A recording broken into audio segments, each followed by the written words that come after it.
Tinanong si Jesus tungkol sa pag-aayuno.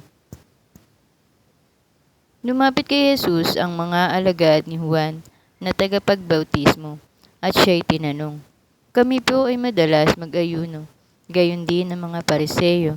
Ngunit bakit hindi po nag-aayuno ang inyong mga alagad?"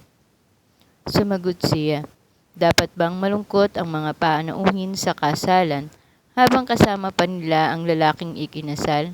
Kapag wala na ito, saka pa lamang sila mag-aayuno.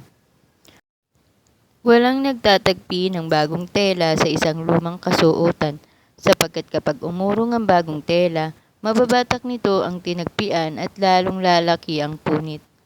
Wala ring nagsasali ng bagong alak sa lumang sisidlang balat. Kapag ganoon ang ginawa, puputok ang balat, matatapon ang alak at mawawasak ang sisidlan. Sa halip, isinasali ng bagong alak sa bagong sisiglang balat at sa gayon kapwa ito nagtatagal."